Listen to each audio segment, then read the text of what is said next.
Bonjour à tous, bienvenue à tous dans cette nouvelle série où je vais vous donner des cours d'histoire-géographie. Pourquoi je fais cette nouvelle série? Alors c'est très simple, parce que premièrement moi ça me fait plaisir de vous faire du contenu, et deuxièmement, moi je suis en première bac pro gestion administration, et cette année, à la fin de l'année, j'ai le diplôme, le BEP métier des services administratifs, BEP brevet d'enseignement professionnel. Et j'ai décidé de faire ces vidéos pour en fait un outil de révision, pour en fait les utiliser après comme outil de révision pour les élèves ou pour les personnes qui sont en première bac professionnelle et qui ont le BEP métier des services administratifs en fin d'année. Et du coup, ces vidéos seront utilisées comme outil de révision. J'espère que cette nouvelle série vous plaira, et on va commencer tout de suite par le chapitre 1.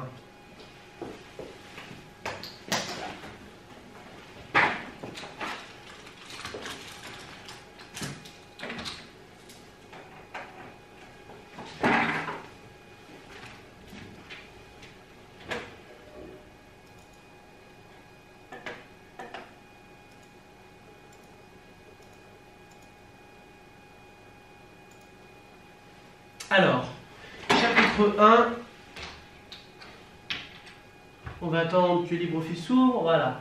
Chapitre 1, sujet d'étude numéro 1, être ouvrier en France de 1830 à 1975. On va essayer d'y mettre un tout petit peu plus gros, comme ça vous pourrez suivre en plus.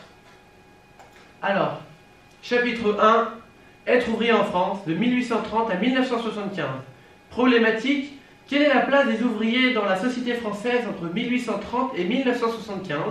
Comment parviennent-ils à acquérir une conscience de classe? Alors, 1.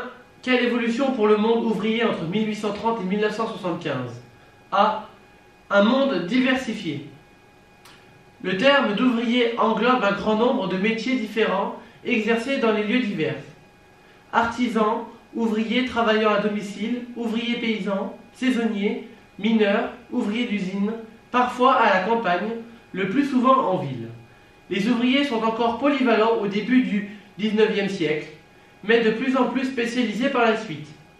Les enfants aussi travaillent avant les lois de 1841 et l'école obligatoire. Après 1945, les ouvriers spécialisés OS sont très nombreux dans les grandes industries. Travaillant à la chaîne, dans les usines, ils sont en bas de l'échelle sociale. B. Des conditions de travail difficiles.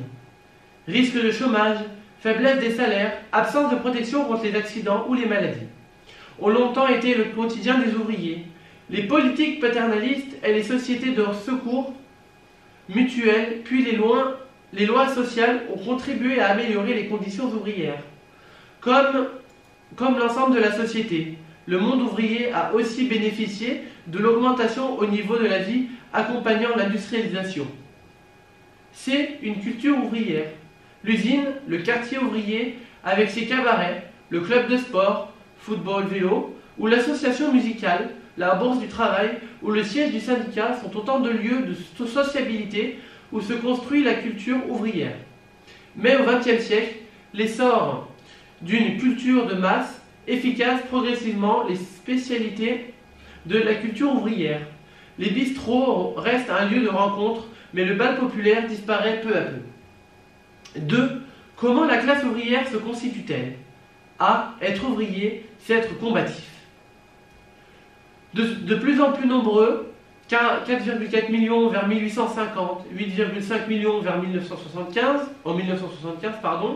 les ouvriers veulent se faire entendre. Les syndicats CGT, 1895, portent leurs revendications, luttent pour de meilleurs salaires ou la diminution du temps de travail, réclamations contre la discipline industrielle, demande de congés payés, retraite, etc.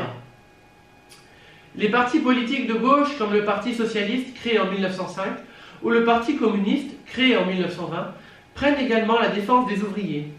La grève, le plus souvent locale, oppose des travailleurs à leurs employeurs autour d'une revendication spécifique. B. Classe laborieuse, classe dangereuse. Les ouvriers sont longtemps perçus comme une menace. En 1881, en 1948 ou encore durant la Commune de Paris en 1871. Leurs révoltes sont durement réprimées.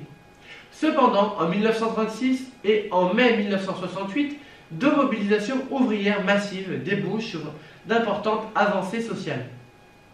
Ces épisodes favorisent la naissance d'un conscient de classe. Les ouvriers vont finalement trouver leur place au sein de la République française. Pour l'État, les syndicats deviennent davantage de partenaires que des adversaires.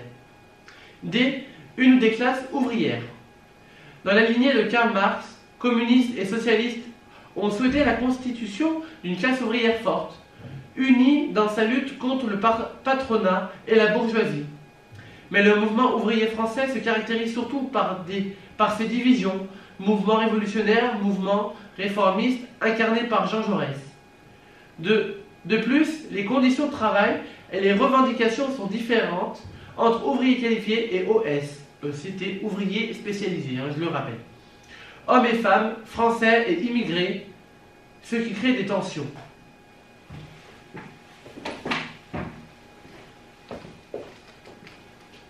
C'était Anonyme 38, j'espère que la vidéo vous a plu et on se retrouve très prochainement pour de nouvelles vidéos, le chapitre 2.